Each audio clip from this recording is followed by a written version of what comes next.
Bueno, llegamos al final de nuestro estudio de las influencias filosóficas en la teología y el último tema es el posmodernismo. Eh, este tema merece una atención especial y aparte. Aquí solo vamos a ver unas pocas pinceladas del tema. Eh, esto va a requerir otro estudio más profundo. Por ahora, pues el posmodernismo vamos a presentarlo con ideas generales, un trasfondo, sus ideas principales y unas características este, particulares y obviamente su influencia en la teología. El posmodernismo es bueno, es difícil definirlo. Eh, el nombre en sí no significa mayor cosa. El nombre dice que es después de la modernidad, posmodernismo después del modernismo. Pero eso ya indica algo, indica que están más allá del modernismo y de las ideas de la modernidad o en contra de, y ambas cosas son verdad. El trasfondo obviamente son las ideas modernas y las escuelas filosóficas de la modernidad.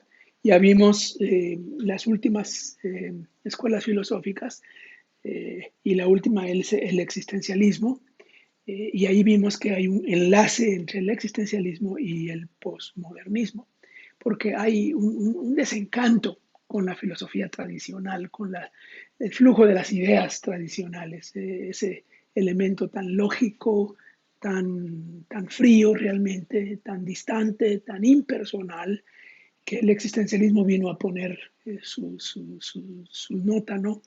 Y el posmodernismo sigue ahí. Entonces hay una contraposición a esas ideas. Y claro, el precursor más inmediato es el existencialismo.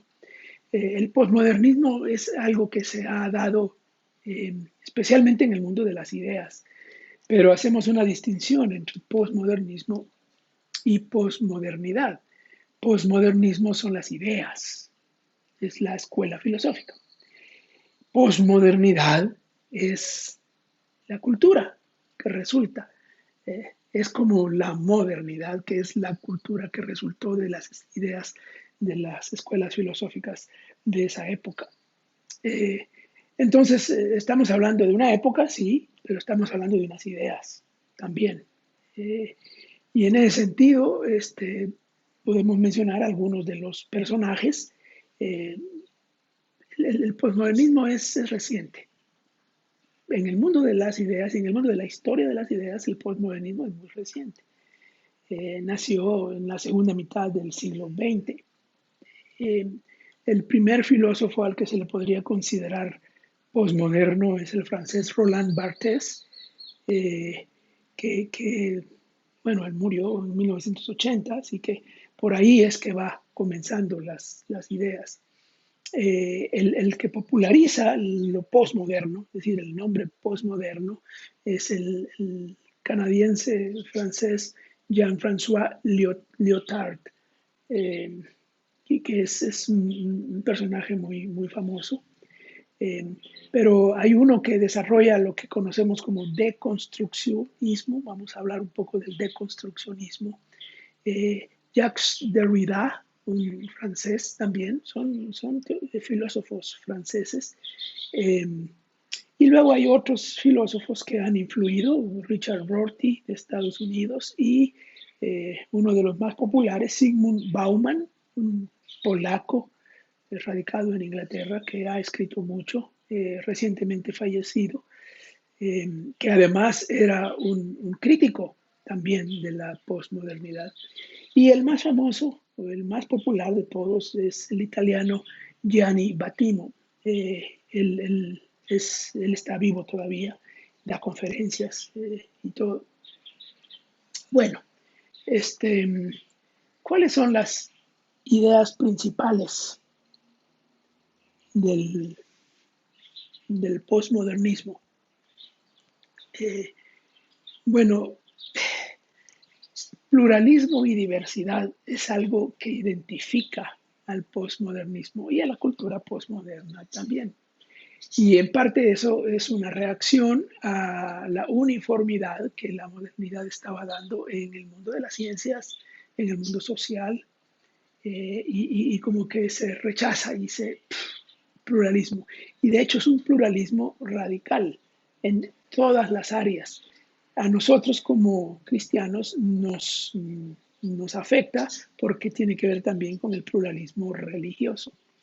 Pero la diversidad, ese es otro elemento que es un poquito más suave y más digerible.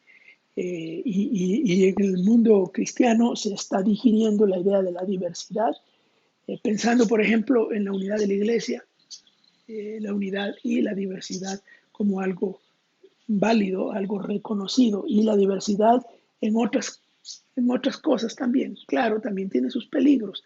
Hoy toda la ideología de género, por ejemplo, se basa en la diversidad, y toda diversidad es válida según el posmodernismo. Eh, Nosotros pensaríamos que no toda sería válida. Pero ahí viene el segundo concepto, que es el deconstruccionismo. Deconstruir, viene de deconstruir, desconstruir, una herramienta de trabajo, similar a lo que uno encontró en ideas anteriores, por ejemplo, la duda metódica de Descartes, o todo el concepto dialéctico de la filosofía, del choque de ideas. La deconstrucción es una sospecha de todo lo que se ha dicho, de todas las ideas que se han expresado, eh, supuestamente para elaborar otras nuevas ideas. Pero es un análisis de lo que hemos heredado y se deconstruye lo que hemos heredado. Tiene su lado negativo, por supuesto, porque muchas veces se está destruyendo todo lo que sea, pero tiene su lado positivo, porque muchas veces hemos heredado ideas que hay que evaluar. Y en el mundo cristiano eso es valioso, aún dentro del mundo cristiano. Entonces, la deconstrucción es uno de los elementos del posmodernismo, de los que más los identifica. Luego tenemos el relativismo epistemológico. La epistemología es el conocimiento, ¿no? ¿Cómo conocemos? ¿Cómo llegamos a la verdad? El posmodernismo dice que no hay verdades absolutas, todas las verdades son relativas y todas las verdades son construidas. Eso afecta, por ejemplo, el mundo teológico cristiano, que afirma la verdad revelada y la verdad absoluta revelada. El posmodernismo no acepta, el posmodernismo radical no acepta tal cosa. Todas las verdades son relativas, no hay verdades absolutas.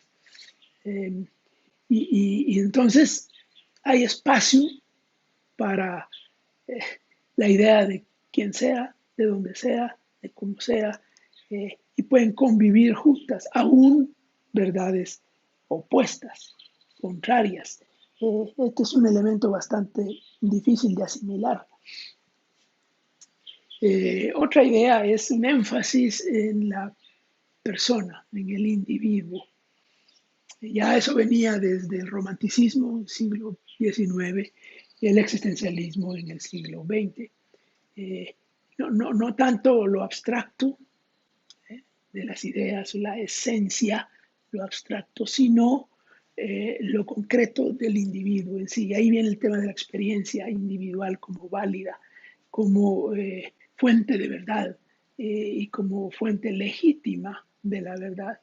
Eh, entonces, el tema de la verdad, por ejemplo, se individualiza.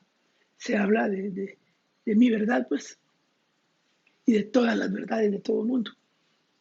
Lo que un individuo piensa, está bien, aunque otro piense que está equivocado. La individualidad también en los sentimientos. Si es válido o no, no importa. Lo que importa es que es el individuo que lo está experimentando. Bueno, y tenemos el hedonismo, un énfasis en el placer que se observa en la cultura contemporánea. Bueno, hay otras cosas más que podríamos ver, pero vamos a dejarlo ahí por el momento y seguiremos con otras ideas en otro video.